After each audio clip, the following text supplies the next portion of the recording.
In actuality, we really should actually take Greenland, though. Step 1, buy Greenland. Step 2, conquer Canada. It is to destabilize all the relations, all the accepted institutions and organizations in the country of your enemy. How weak-minded, ignorant, and pathetic do these people have to be to parrot these destabilizing demands of annexation by Trump that violate the norms and institutions that over 400,000 Americans died fighting in World War II to establish, and still call themselves patriots? Wow, so this one's a bit of a doozy. I knew the MAGA brainworm was strong, but outright endorsing plans to annex multiple countries through coercion or force takes parroting adversarial tactics like those employed by Russia and China to a whole new level of ideological subversion. Alright, so I've got a few snippets from a recent post on Ben Shapiro's X account, as well as some posts from Matt Walsh to show you how weak-minded these MAGA people are.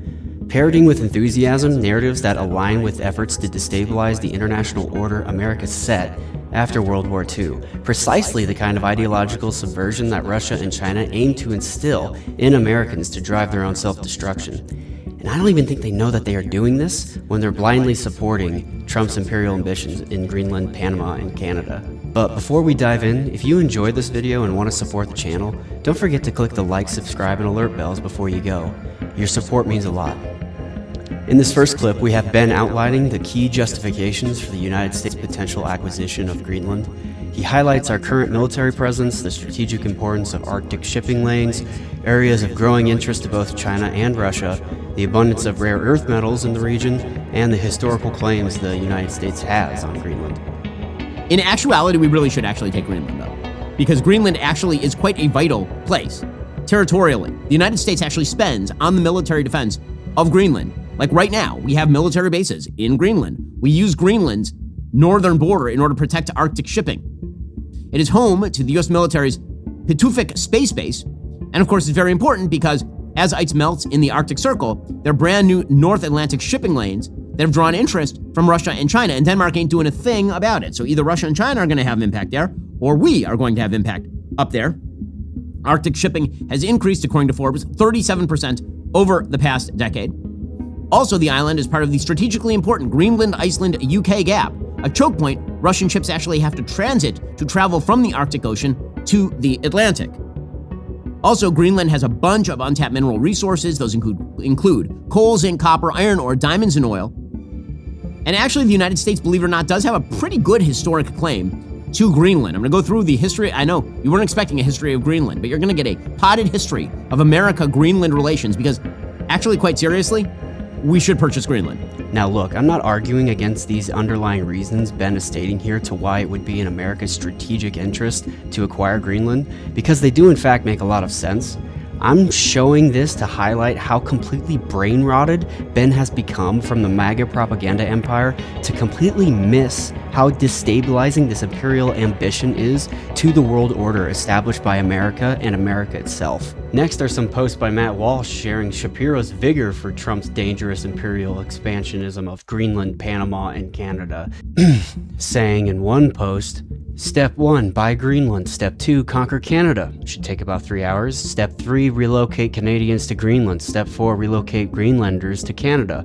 Not sure what happens next, just spitballing here, we'll figure it out. He's saying this like it's a joke. I mean, yeah, just laugh about it, but like some things you don't really joke about. And I would think that the territorial expansionism that led up to World War II, that caused like over 400,000 Americans to die, to establish the international order that's created the peace we have today, I don't know why you would joke about that. He says in another one of his posts in response to someone else saying, why do we want Canada? What's the value proposition? And Matt says in response, well, first of all, conquering Canada would be funny. Haha, he's saying this in jest, like it's a joke, but like it's not a joke to the people in Ukraine or Russia, where like almost 1 million people have died over territorial expansionism. And to finally cap it off in his post advertising for his most recent podcast episode titled, Is it finally time for our glorious conquest of Mexico to begin? Just a complete lack of awareness of the death caused by imperialism and territorial expansionism that led to World War II, but it also shows that Walsh just does not give a damn about the Ukrainians who are victims of imperialist and expansionist ambitions by Russia right now. A recent article by CNBC shows how destabilizing this could be for the international order and global stability. The article, titled "Why Trump's Pursuit of Greenland Could Be Cheered On by Russia," says, high-profile political pundits close to Russian President Vladimir Putin have already voiced their support for Trump's restated ambition to buy Greenland and expand U.S. territory to include the resource-rich island, commenting that such a move would validate every other country's expansionist territorial ambitions, and most importantly, Russia's.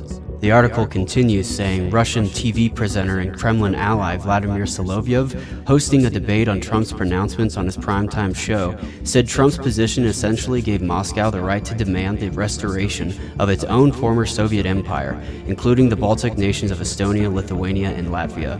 Other pro-Kremlin pundits on the panel said Trump's ambitions validated Russia's decision to launch its own special military operation against Ukraine. Kremlin propagandist Solovyev, an ardent supporter of Russia's full-scale invasion of Ukraine, commented that, quote, "What Trump is doing benefits us greatly," end quote, adding that the president-elect was, quote, "totally destroying any illusions that anyone might have still had about the summit of democracies, about respecting opinions of NATO allies," end quote. Nations pursuing unchecked expansionist ambitions, disregarding international agreements like those established after World War II, are repeating the very mistakes that led to the catastrophic conflict that killed millions. Trump's validation of Russia's territorial aspirations in Ukraine, combined with his own imperial designs on Greenland, Panama, and Canada, sets a perilous precedent. It emboldens every nation with expansionist goals to follow suit. To call this dangerous is an understatement. It threatens the stability of post-war order and invites chaos on a global scale. With MAGA pundits like Ben Shapiro and Matt Walsh offering their full-throated endorsement of Trump's actions that threaten the NATO alliance, of which Greenland is a member through Denmark, the peace upheld by the international order, and the UN-based global framework, they unwittingly advance the very goals of ideological subversion that Russia and China have been waging against the United States for decades. Former KGB defector Yuri Bezmenov states plainly that it is not adversarial intelligence agents who are carrying this out, but Americans like Shapiro and Walsh who do it for them. The next step is destabilization.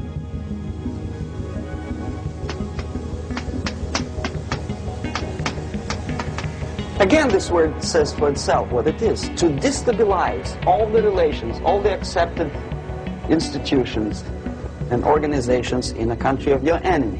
How you do it? You don't have to send a battalion of KGB agents to blow up bridges. No, you let them do it themselves.